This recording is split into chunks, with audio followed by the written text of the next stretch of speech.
Olá a todos e a todos, partícipes do segundo Encontro Nacional de Filosofia do Amapá e do primeiro Encontro Nacional em Investigações Filosóficas. Eu me chamo Bruno Isla Gonçalves dos Santos, sou professor da Unicentro, né, na Universidade Estadual do Centro-Oeste do Paraná, e hoje a gente vai discutir um pouco sobre o bem-estar. É um interesse muito grande nas minhas pesquisas, né, a discutir a natureza do bem-estar e o que o compõe. Então, quando nós discutimos a natureza do bem-estar, nós estamos preocupados em definir aquilo que nos beneficia não instrumentalmente. Classicamente, nós temos várias teorias que pretendem fazer essa explicação. O hedonismo talvez seja a teoria mais clássica, no sentido de ser a mais antiga disponível no mercado filosófico de ideias. Jerome Bentham e John Stuart Mill foram os dois filósofos que a proporam de modo claro e distinto, tentando definir felicidade. É importante notar que o termo felicidade e o termo bem-estar, por vezes, são utilizados contemporaneamente como sinônimos, mas que há algumas diferenças técnicas que a gente não vai entrar aqui. O ponto relevante é que teses como a de Jerome Bentham e John Stuart Mill são teses subjetivistas acerca do bem-estar. E hoje eu quero questionar se é possível incluir numa descrição do que é o bem-estar, né, ou daquilo que nos beneficia não instrumentalmente, elementos que são objetivos, ou seja, que não dependem de alguma sensação interna nossa. Então, para deixar a discussão clara, eu gostaria de fazer um sumário daquilo que nós vamos abordar, né, durante toda a minha fala. Então, primeiro, eu vou formular o problema que eu estou propondo aqui, né? Depois, eu passo a uma classificação clássica que já vem desde lá de Aristóteles sobre os bens, ou sobre aquilo que nos beneficiam, né, e qual é a natureza de cada um deles. Né? Depois eu passo a discutir o que são elementos subjetivos e objetivos. Por quê? Porque nós precisamos entender a separação da natureza desses dois elementos para que a gente entenda, né, o significado da pergunta que eu estou propondo. Né? Segundo, em quarto lugar, a gente vai ver o que são teorias puramente subjetivas e puramente objetivas acerca do bem-estar. O que isso quer dizer é que essas teorias aceitam só elementos ou subjetivos em puramente subjetivas, ou elementos ou elementos objetivos em teorias puramente objetivas. Né? Depois a gente passa a considerar a incorporação, ou quais as razões que nós temos para pensar que alguns elementos objetivos, pelo menos, deveriam ser incorporados na descrição do bem-estar. Então, vou apresentar algumas críticas que são clássicas contra teorias subjetivistas e algumas intuições, né, que fariam a gente considerar alguns elementos objetivos, né? Então, a gente passa depois a pensar, né, o que faz desses elementos objetivos bons por si mesmos, né, se eles não estão ah, proporcionando experiências para nós, né? E isso vai ficar mais claro no decorrer da explicação. Depois, por fim, eu apresento um dos principais problemas para defensores de teorias puramente objetivas, né? Que é o requerimento de forte ligação ou requerimento de experiência, né? Tem esses dois nomes, eles são aceitos, como nomes para a mesma coisa. Isso é o principal problema para objetivistas, né? Ou teóricos da teoria da lista objetiva pura, que não envolve nenhum elemento objetivo. E para sanar o problema do requerimento de forte ligação, eu proponho, né, é só uma sugestão, na verdade, um modelo explicativo do que é o bem-estar, que envolve tanto elementos subjetivos quanto elementos objetivos, né? E isso vai implicar em uma tese híbrida, né, acerca da natureza do bem-estar, que não está longe de ser a melhor teoria ou a melhor proposta, dado que também tem problemas, mas aqui é uma sugestão tentando unir o melhor dos dois mundos. Então, não é o meu objetivo central fazer uma defesa forte de uma teoria híbrida, mas mostrar que talvez uma teoria híbrida seja plausível. Apenas isso, né? Então, vamos lá, vamos começar. Então, nós começamos a nos perguntar, né, se é possível incluir na explicação do bem-estar elementos objetivos. Como eu já disse, né, querer saber o que é o bem-estar é querer saber o que nos beneficia não instrumentalmente.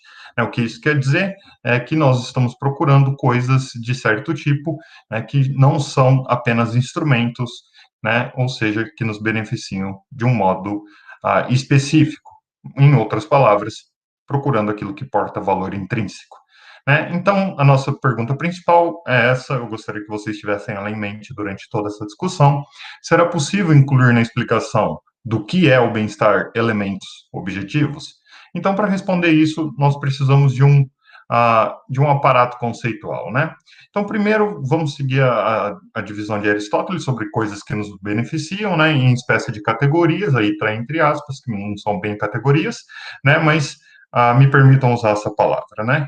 Então, nós temos coisas do tipo 1, que são coisas que possuem apenas valor extrínseco, ou seja, valor que nós atribuímos a essas coisas, ou essas coisas têm valor em função de outras coisas, né?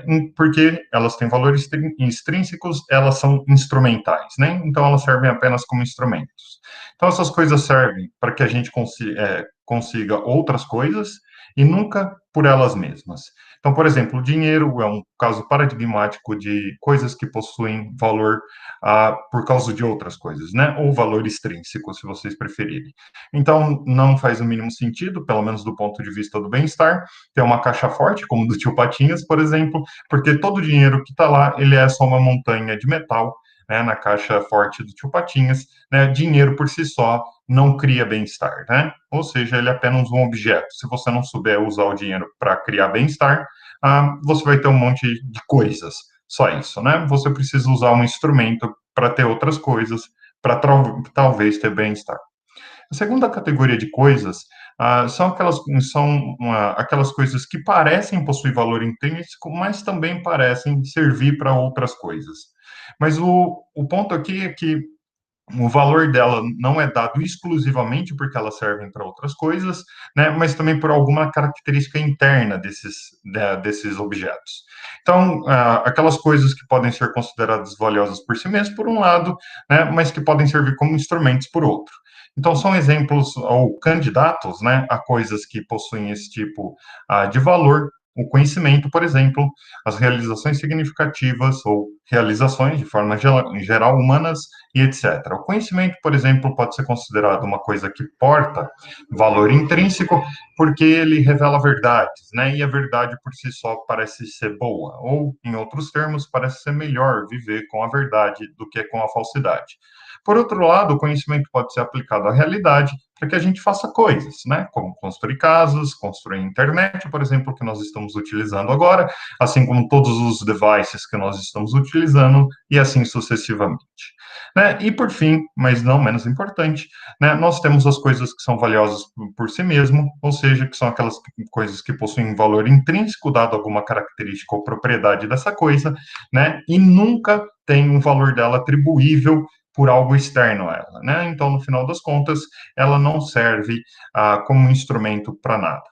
Então, nós temos alguns candidatos, né, em filosofia para ocupar o cargo de coisas que são valiosas por si mesmo, né, como o bem-estar, o respeito à dignidade ou à pessoa, o respeito aos direitos e assim sucessivamente. Em teorias morais como um todo, nós temos vários candidatos a esse tipo de coisa valiosa, por assim dizer, coisa valiosa por si mesmo. Então, tenha em mente que aqui nós estamos procurando coisas que não são apenas valiosas como instrumento. Então, seja lá o que for que compõe o bem-estar, ele compõe o bem-estar e tem valor intrínseco, e talvez, né, se nós tivermos mais de uma coisa que compõe o bem-estar, ela possa servir como instrumento.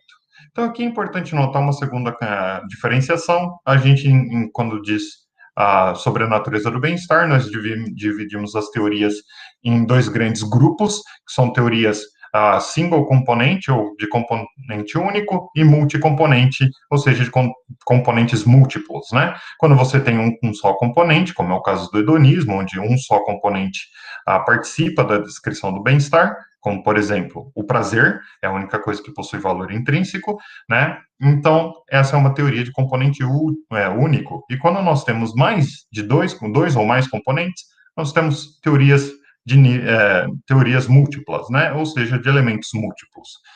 Então, quando a gente fala desses elementos, sejam eles únicos ou sejam eles múltiplos, né, nós temos que pensar que alguns elementos são subjetivos e alguns elementos são objetivos. né? Mas em que sentido um elemento é subjetivo, um elemento é objetivo e participa, compõe ou incrementa o nosso bem-estar, né? Então, a gente sempre fala que teorias ah, acerca do bem-estar podem assumir três formas, né? São teorias puramente subjetivas, teorias puramente objetivas e possivelmente teorias híbridas. É um problema em aberto, como eu vou dizer um pouco mais para frente, saber se é possível ter uma teoria híbrida ou se é impossível, por exemplo, juntar os dois mundos. Mas vamos começar com o básico, né? O que são elementos subjetivistas do bem-estar, né? Então, um elemento subjetivo do bem-estar é aquilo que compõe ou incrementa o nosso bem-estar, e isso é um estado interno dos indivíduos, como estados mentais, por exemplo, como sensações, como desejos, né? Então, estados mentais como prazer, por exemplo, podem ser interpretados fenomenologicamente como sensações, assim como Jerome Bentham interpretava, ou desejos ou preferências, que também são estados internos, né? Então, teorias como o hedonismo, em teorias como a teoria da satisfação das preferências barra desejos, né, teoria da satisfação das preferências ou teoria dos desejos, são interpretadas geralmente como subjetivistas. Por quê? Porque o elemento central que compõe o bem-estar defendido por essas teorias é algo interno aos indivíduos, né? Um estado mental, uma sensação, um desejo. Então, esses estados mentais ou essas sensações e desejos possuem uma característica fazedora de bondade, né? Ou seja, uma característica que faz deles bons por eles mesmos. Então, vamos pegar o prazer como um caso paradigmático. O prazer é bom por si mesmo, argumenta-se, principalmente os hedonistas, tanto clássicos como Jerome Bentham e John Stuart Mill, como os contemporâneos, como Roger Crisp, Feldman e alguns outros, né, eles argumentam que o prazer é bom em si mesmo, é interno, porque ele pode ser fenomenologicamente lido como uma sensação, e ele possui a característica fazedora de bondade, né, ou seja, a característica que faz deles bons por si mesmo, que é a aprazibilidade, não sendo a aprazabilidade explicada ou redutível a qualquer outra característica. Então, essa característica é que faz deles bons. Então, pensem que elementos subjetivistas ou elementos subjetivos do bem-estar são aqueles elementos que a gente pode considerar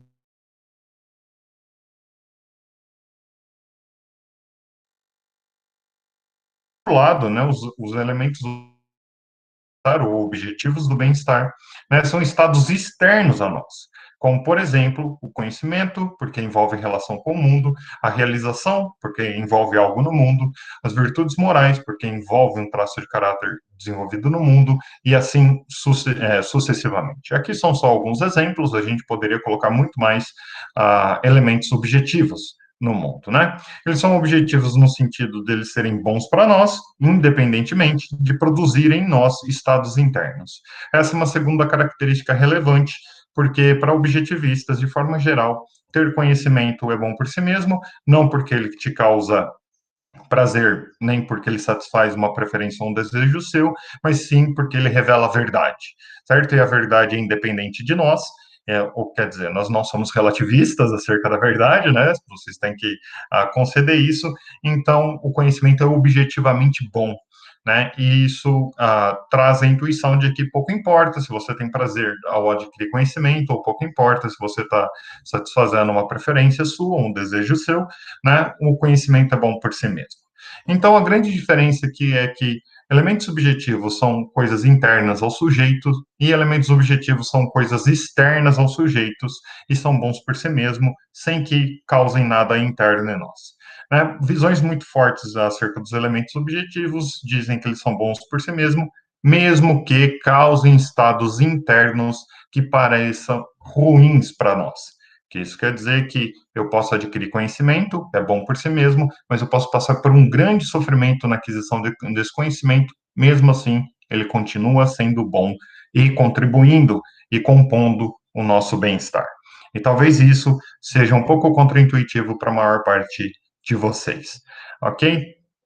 Então, quais são os nossos dois tipos centrais de teorias, né? São as puramente subjetivistas e as puramente objetivistas, como eu já disse. Há um problema aí de saber se teorias híbridas são possíveis. Eu vou sugerir uma espécie de teoria híbrida no final, né? Mas aqui está a configuração na mínima, né, de teorias puramente subjetivas e teorias puramente objetivas. Então, teorias puramente subjetivas aceitam apenas estados internos como dos indivíduos como componentes centrais para o bem-estar, né, como os estados mentais, o desejo sobre algo, ou ambos. Né? Nós temos certos hedonismos, como o hedonismo de preferência, que defende que o prazer é o que porta valor, mas só conta o prazer que advém da satisfação das nossas preferências. Isso é diferente da satisfação das preferências, onde a própria satisfação das preferências é que conta para o nosso bem-estar, não importa se ela produz prazer ou não. Então, nós temos aí uma intersecção entre preferências e prazer, estados mentais, né, no hedonismo de preferências, e não temos essa intersecção na teoria da satisfação das preferências ou desejos. O importante aqui, por exemplo, o importante aqui, na verdade, é que a gente entenda que o elemento central, ou o único elemento, né, como por hedonismo, né, que compõe o bem-estar, é um elemento subjetivo, né, são estados internos dos indivíduos. Então, teorias puramente objetivas, por outro lado, são teorias que pensam que os estados, que o que compõe centralmente o bem-estar é, obviamente, estados externos a nós, e não conta qualquer elemento subjetivo, né? Então, não conta se você está tendo prazer ou não, se você está tendo uma preferência satisfeita ou não, nem nada disso, só estados externos contam. Então, quais seriam as nossas razões para tentar, pelo menos, né, inserir alguns elementos objetivos na descrição do bem-estar? Né? Então, nós temos alguns problemas com teorias puramente subjetivas. Né? Alguns desses problemas são altamente conhecidos por vários de vocês, né? Ou seja, eles já são muito populares na literatura filosófica. Então, nós temos aqui pelo menos 4 problemas que eu elenquei, que eu penso que são os mais comuns, né, de serem discutidos na academia, e também os que são centrais para os subjetivistas enfrentarem. Né? Então, os dois primeiros, que é a crítica da vida de porcos e a máquina de experiência de Nozick, são mais voltados a hedonistas, e os desejos sem sentidos e os desejos externos a nós são mais voltados a defensores das teorias de satisfação de preferência, né, que é uma variação delas, né. Então, a crítica da vida de porcos é aquela crítica que o Carley fez para o Jerome Bentham, que o John Stuart Mill enfrentou, de que a descrição de vida feliz do Jerome Bentham era a descrição, na verdade, de uma vida feliz de animais, né, de um porco. Então, isso não parece ser uma descrição suficientemente boa para explicar a felicidade barra bem-estar dos seres humanos, né? Então, nós precisaríamos de uma teoria mais robusta para isso.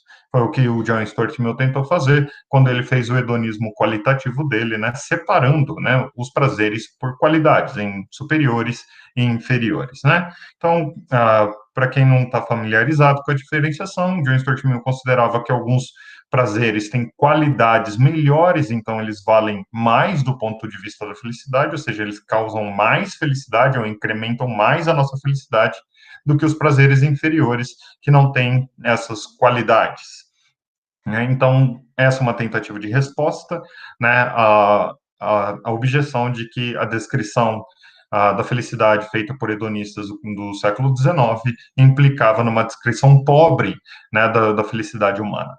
A segunda crítica voltada ao hedonismo é da máquina de experiência de Nozick, né, o Robert Nozick, filósofo libertarianista, né, em filosofia política, claro, levantou essa objeção, dizendo: imagine que você fique ligado a uma máquina, né, e que nessa máquina você tem lá uma simulação da realidade e que você vai ter esses estados internos com muita frequência, né, ou seja, você vai ter prazer com muita frequência e você vai ter com muito menos frequência os estados mentais internos negativos, né, como o dano ou a dor.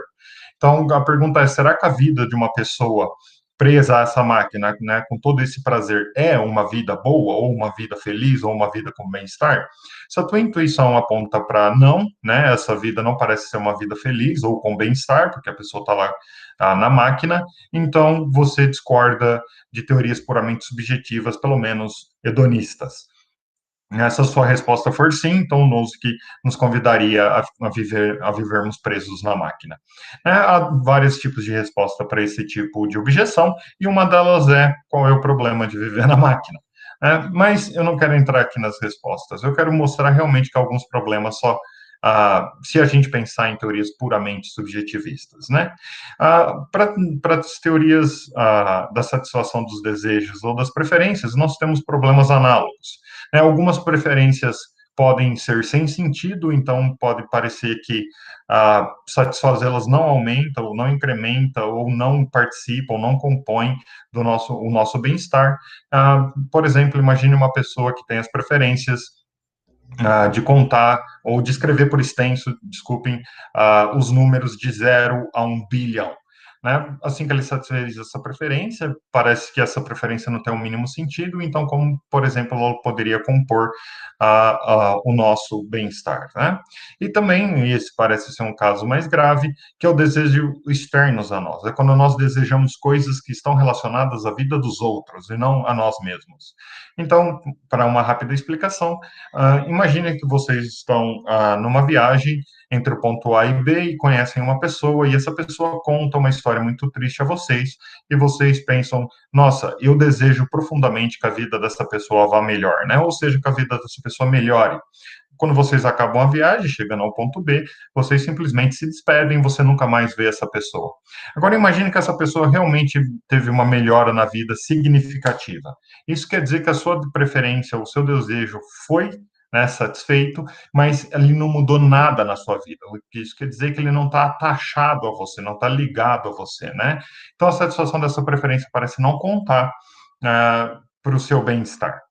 Então, esses são alguns problemas de teorias puramente subjetivas do bem-estar que podem nos levar a pensar que talvez, e só talvez, alguns elementos subjetivos, né, sejam necessários ou sejam requeridos numa descrição satisfatória do bem-estar. Então, o Thomas Hurka, né, que é um perfeccionista, ele diz o seguinte, né, teorias puramente subjetivas implicam que sua vida pode ser altamente e até idealmente boa, embora contenham apenas prazeres intensos e irracionais, como comer chocolate ou rolar na lama, ou se satisfazer de desejos intensos por esses prazeres. Então, o que o Hurka está dizendo aqui é praticamente uma versão da crítica da vida de porcos, né? E isso parece não explicar realmente o que é uma vida idealmente boa ou idealmente feliz ou com bem-estar. Eu estou usando a palavra felicidade e bem-estar a todo momento, e as duas aqui são coextensivas, como eu já dei a entender, né, para a nossa discussão.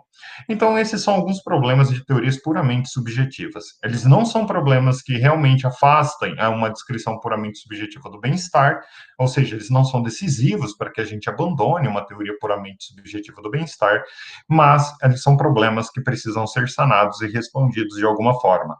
E talvez, né, responder a esses problemas seja incorporação, né, a resposta seja a incorporação de algum elemento objetivo do bem-estar.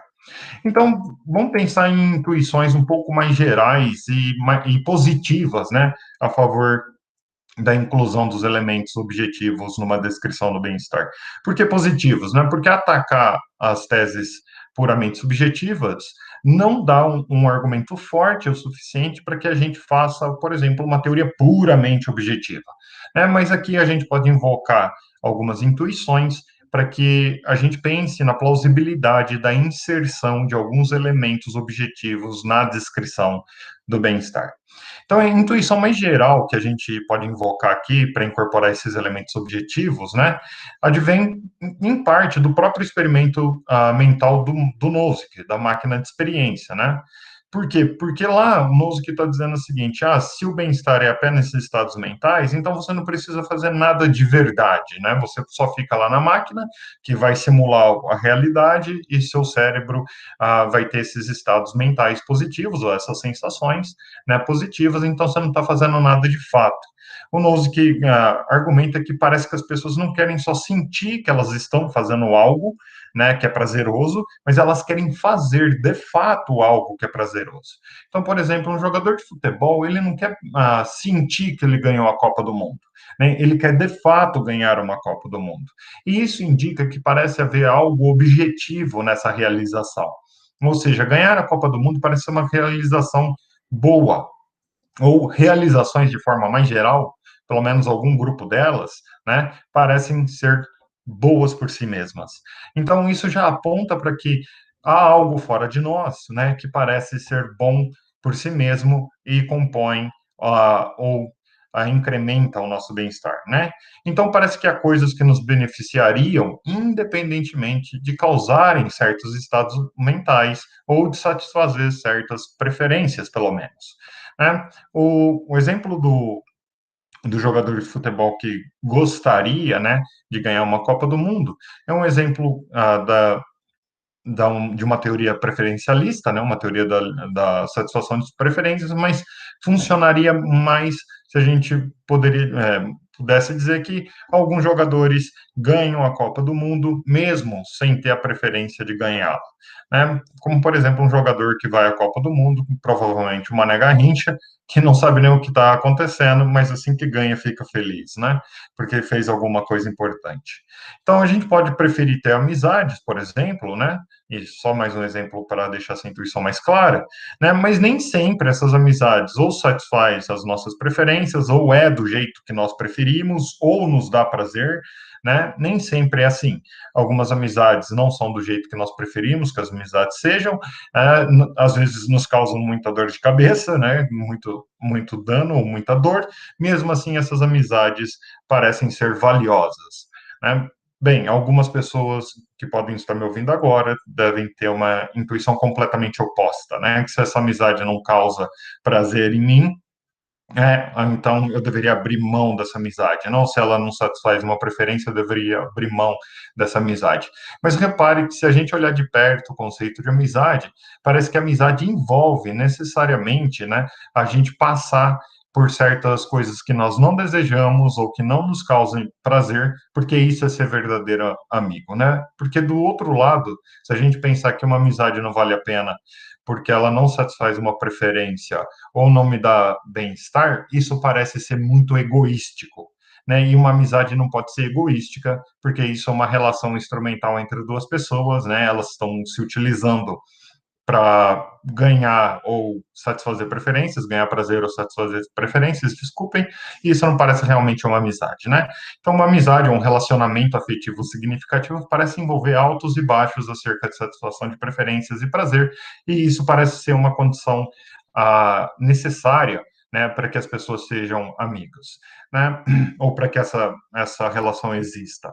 Então, a visão subjetivista forte acerca da amizade parece não entender a amizade, por exemplo, de maneira suficientemente boa.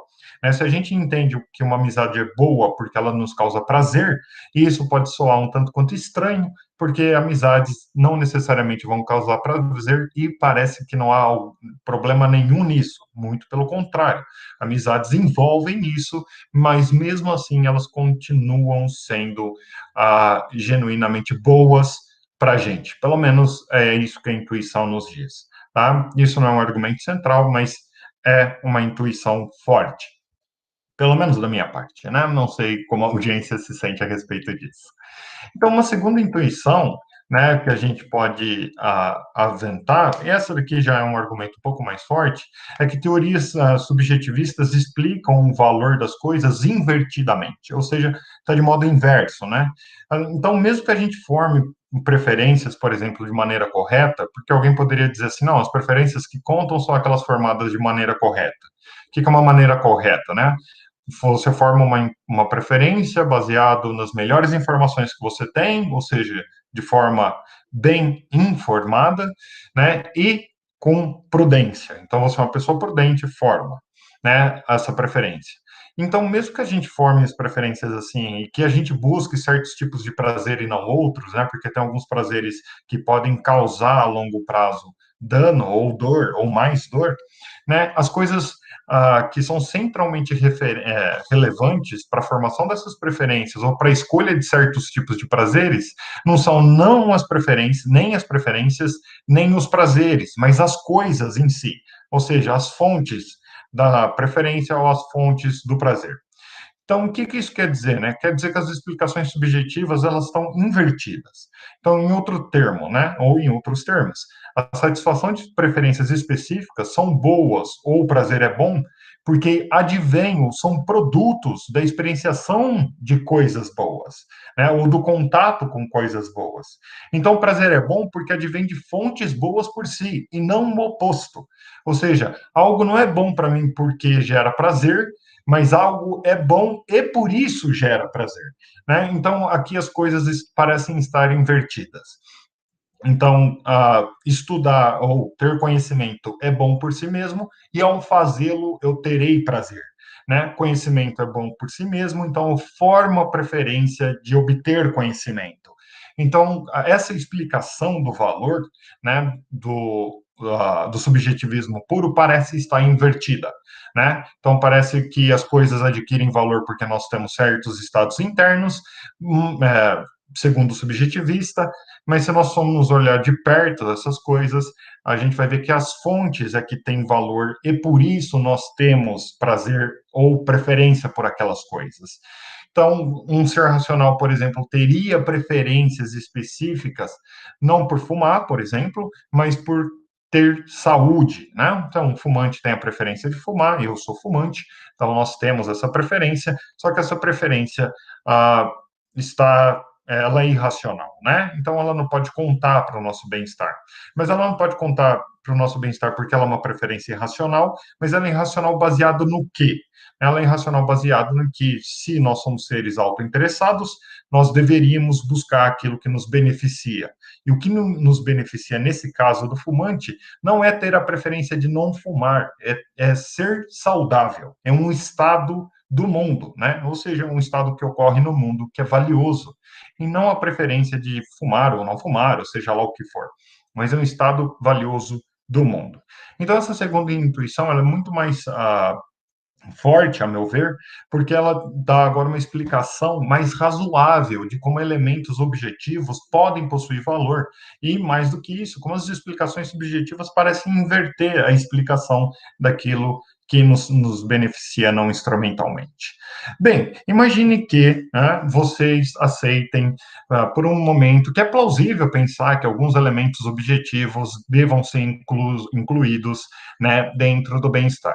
Então, vocês aceitam que pelo menos alguns, né? Então, ninguém aqui está aceitando o objetivismo puro acerca do que é o bem-estar. Né? Então, imaginem que vocês aceitam, só para fins argumentativos, né? Me concedam isso, que alguns elementos objetivos podem compor o bem-estar. Agora, a explicação, agora o que é problemático é a explicação por que essas coisas são boas. Né? Então, quando a gente tenta identificar uma característica ou uma propriedade de uma coisa que nos beneficia não instrumentalmente, a gente quer explicar por que aquela coisa nos beneficia não instrumentalmente, e geralmente a gente recorre a uma característica. Assim como os hedonistas recorrem à prazibilidade para explicar por que o prazer é bom, né? Objetivistas têm que recorrer a alguma característica a, dos objetos externos, né, ou dos estados externos a nós, e que faz deles bons. Então, se a gente ficar baseado naquelas intuições que eu apresentei e talvez em outros argumentos, né, a gente pode tentar propor, né, que alguns elementos devem ser inclusos nessa explicação e mais. A gente não quer só incluir eles por intuição, ou seja, parece que isso é bom, né? A gente também não quer incluir eles simplesmente por uma visão construtiva do bem-estar, ou seja, a gente vai construindo uma visão do que é bom, né, baseado em razões. A gente talvez queira uma carga metafísica maior, né? E essa carga metafísica maior é justamente tentar encontrar propriedades que fazem de algo bom por si mesmo. Então, alguns elementos, né, argumentos, pelo menos alguns elementos, como eu argumentei na minha tese de doutorado e em mais alguns outros artigos, né, que alguns desses elementos que compõem o nosso bem-estar têm certas propriedades que fazem deles bons por si mesmo, né? Então, por exemplo, eu já disse sobre o conhecimento, né, argumenta-se, o Christopher Rice argumenta dessa maneira, eu argumento dessa maneira, que o conhecimento é bom para nós, porque ele tem a propriedade de revelar a verdade. Então, parece que uma vida vai melhor, ou seja, uma vida tem mais bem-estar se a gente vive na verdade do que na falsidade. E viver na verdade não tem nada a ver com termos estados mentais positivos como prazer ou satisfazer as nossas preferências, porque por vezes a gente pode até não preferir a verdade, mas é melhor viver na verdade do que na falsidade, né? Então, outro exemplo é relacionamentos afetivos, né, como a amizade ou a relação parental, né, entre pais e filhos, né, esses relacionamentos afetivos são bons para nós porque eles têm a propriedade de expressar amor. Então, amor é uma característica complexa, né, que talvez possa ser reduzida a algumas outras propriedades, né, mas a gente pode dizer que relacionamentos afetivos envolvem amor ou reciprocidade de amor, né? E isso é uma propriedade fazedora de bondade, né? Então, uma propriedade fazedora de bondade deve ser algo que só aquele elemento instancia e, mais do que isso, que faz dele bom. Né? Então, a gente poderia elencar vários outros elementos objetivos, eu já dei alguns exemplos, para tentar fazer esse tipo de investigação sobre as propriedades fazedoras de bondade.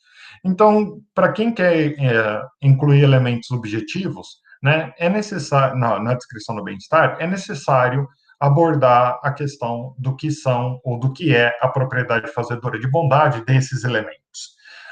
Algumas críticas vêm daí, porque falar de propriedades fazedoras de bondade, né, em inglês é good maker properties, tá, pessoal? Eu não sei como traduzir isso melhor, eu chamo de propriedades fazedoras de bondade, isso é um tanto quanto literal na tradução, né, mas falar dessas propriedades é muito problemático, né?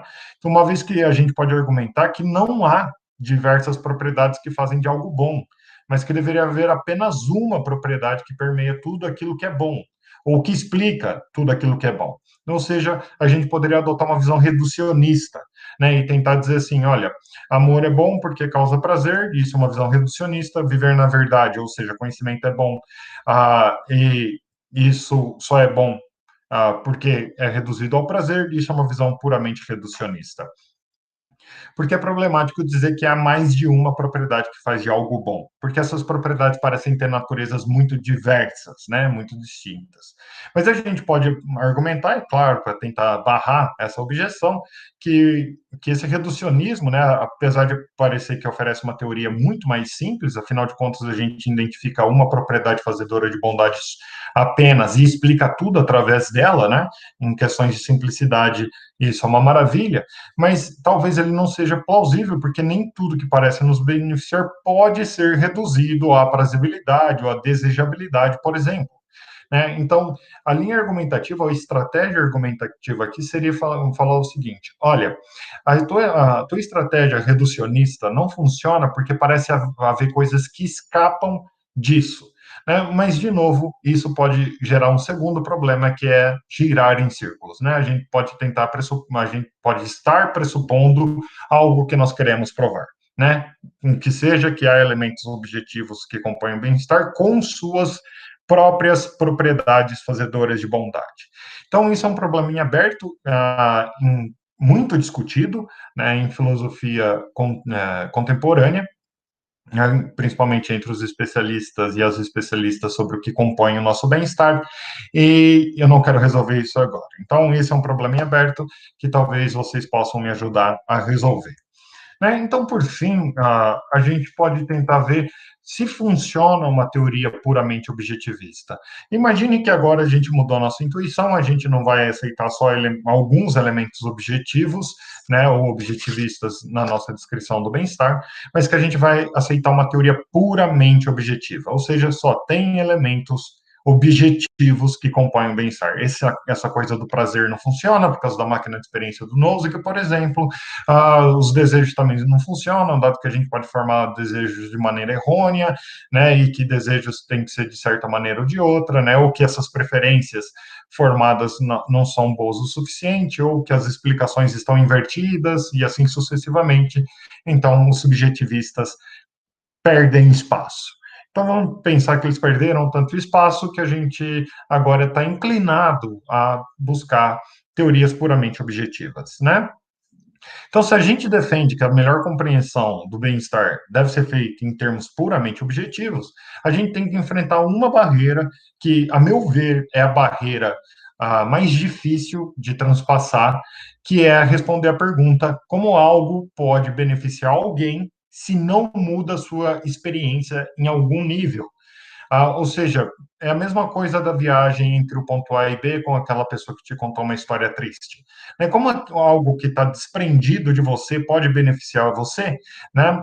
Se não tem relação alguma com a sua vida, né?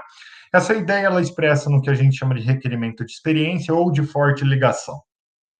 Então, o Longer, ele argumenta que para ser adequada, né, uma teoria do bem-estar, ela não pode permitir que alguém possa ser beneficiado diretamente por eventos que não estão fortemente ligados a ela. Então, chame isso de requerimento de forte ligação. Então, só para dar mais um exemplo sobre o requerimento de forte ligação, imaginem que vocês têm um familiar que vocês amam muito e que vocês desejam fortemente que a vida dele vá bem, e esse familiar se muda para um país, né, e ele entra em contato esporadicamente. Né, e você está lá firme e forte desejando que ele tenha uma vida muito boa. Né? Então, ele tem lá uma vida boa, razoavelmente boa, mas ele não expressa isso para você, ou não conta isso para você, e isso quer dizer que a sua preferência foi satisfeita, mas ela não está ligada a você. E não é só um problema de ignorância, é um problema que não há nenhuma mudança na sua vida. Né? É um problema de ignorância, em parte, de ignorância no tocante de que nós não sabemos o que está acontecendo, mas é que a vida dele pode ir muito bem e mesmo assim a sua não mudar em nada.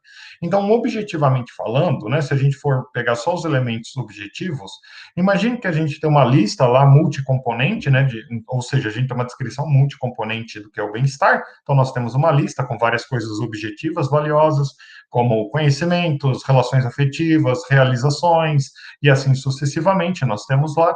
Só que se você não acessa nenhuma dessas coisas, ou seja, se você não tem conhecimento ou não busca o conhecimento, se você não tem ligações afetivas, se você não realiza coisas, você não tem nenhum bem-estar. Mas os teóricos puramente objetivos estão dizendo, não, essas coisas é que dão bem-estar. Mas essas coisas estão completamente desatachadas de mim se eu não as tenho. Então, por um lado, parece que são boas por si mesmo, mas por outro, parece que não participam do nosso bem-estar se a gente não tiver algum comprometimento subjetivo com elas, né? Ou uma relação subjetiva com elas, que elas causem algum estado interno a nós. Então, para resolver esse tipo de problema, se é que vocês viram claramente o problema, né? Eu penso que é um problema muito sério. A gente pode tentar duas estratégias argumentativas, né? Uma que não é pouco comum é negar o requerimento de forte ligação ou de experiência, dizendo o seguinte: olha, esse requerimento é um tanto quanto enviesado, porque ele é enviesado porque cumpri-lo já implica numa tese subjetivista. Ou seja, se você requer uma explicação do bem-estar, né, numa explicação do bem-estar, desculpem, que ela só vai ter sucesso, ela é só boa o suficiente se implicar em alguma mudança na experiência das pessoas, então isso quer dizer que você já está comprando teses com elementos subjetivistas, ou em outras palavras, você está tirando do jogo teorias puramente objetivistas, né? E isso seria problemático. Por que seria problemático? Porque você está enviesando a discussão. né? Já uma segunda estratégia, né, é mover ou se mover para uma teoria híbrida, tentando juntar a intuição objetivista, de que parece haver coisas que são realmente boas por si mesmas, com o requerimento de forte ligação ou de experiência, dizendo que parece que é verdade que uma teoria boa do bem-estar implica em alguma mudança em nós, né? Ou seja, em alguma mudança na nossa experiência. Então, se a gente quiser cumprir com o requerimento de forte ligação e manter a intuição que pelo menos alguns elementos do bem-estar são objetivos, né, a gente não vai ter mais uma teoria puramente objetiva, a gente vai ter uma teoria híbrida. Então, agora eu já estou finalizando, eu gostaria de sugerir, né, uma coisa do tipo 2, né, uma teoria híbrida. Então, como a gente poderia fazer uma teoria híbrida, né? Então, aqui eu vou defender que a parte subjetiva da descrição do bem-estar é uma questão de atitude dos indivíduos, ou atitudes positivas dos indivíduos. Então, suponho, para fins argumentativos, novamente, né, que é plausível pensar que há certas coisas objetivamente boas para nós, né? Então, como nós devemos entender a ligação entre essas coisas que são objetivamente boas para nós e a nossa experiência, né? Ou seja, como que a gente junta a intuição objetivista com requerimento de forte ligação e experiência. Então, aqui, como eu vejo, tem duas coisas que são separadas e que geralmente na literatura não vêm separadas. Né? Que, primeiro, é uma preocupação de responder a pergunta: o que faz de algo bom para nós? E isso é uma pergunta acerca das propriedades fazedoras de bondade. E uma segunda pergunta é como algo, né, bom pode nos beneficiar. Isso já é uma pergunta da ligação entre aquilo que tem uma propriedade fazedora de bondade e a nossa vida. Então, a primeira questão tem a ver sempre com a natureza do elemento que a gente está considerando, né? Mas a segunda envolve mais do que isso. Ela envolve o sujeito de uma vida, ou seja, ela envolve um sujeito que faz escolhas na vida, né? E que se engaja em atividades por pensar que essas atividades são boas. E isso implica que há sujeitos com planos de vida complexos, autointeressados, que querem bem-estar, né? Então eles se envolvem em atividades que eles acreditam fortemente que vai gerar bem-estar neles. Né? Então, se a gente unir essas duas coisas, né, a resposta à pergunta o que faz de algo bom para nós e como algo bom para nós nos beneficia, né, nós temos o que eu chamo de teoria da lista objetiva atitudinal, né? Tem esse nome bonito, mas a ideia é muito simples. A minha sugestão é essa daqui, né? Olha, um estado de coisas ou estado relacional e qualquer, né, beneficia não instrumento um agente S qualquer, se e somente se instancia uma ou mais propriedades fazedoras de bondade, né, dos bens objetivos, ou seja, dos elementos objetivos, e essa é a parte subjetiva, tem uma atitude pró, uma atitude positiva a respeito de E em circunstâncias apropriadas. Né? Agora parece que a teoria do bem-estar ficou 10 vezes mais complexa, né? E realmente eu penso que a minha sugestão não é elegante, ela não é simples, né? Ela é complexa, né? Mas para explicar ela um pouco melhor, a gente precisa primeiro entender o que é uma atitude pró, né? Então, tem uma atitude pró, né? E esse é o elemento subjetivo, como eu disse, é se engajar ou estar em algum grau disposto, ou compelido, ou atraído, ou trabalhando em, né, na busca de E, seja eu lá o que for, como por exemplo adquirir conhecimento, baseado em uma crença racional, né? Ou seja, o sujeito tem que possuir boas razões para acreditar que E, né, vai beneficiar ele a nível de bem-estar. E essas circunstâncias apropriadas são circunstâncias que requerem a informação para a formação de uma crença. Né? Então, nós temos lá informações razoavelmente boas, né, para acreditar que buscar conhecimento, por exemplo, é bom por si mesmo e, por isso, incrementaria meu bem-estar se eu estivesse engajado na busca do conhecimento, como, por exemplo, estudar. Né? Então, eu penso que o bem-estar compõe meu. Desculpa, que o conhecimento compõe meu bem-estar, então eu vou lá e começo a me engajar na atividade, né, da busca do conhecimento, no estudo, por exemplo, né? Então aqui eu tenho uma coisa que é boa por si mesmo e uma atitude do indivíduo, né, que agora tem a experiência com o conhecimento.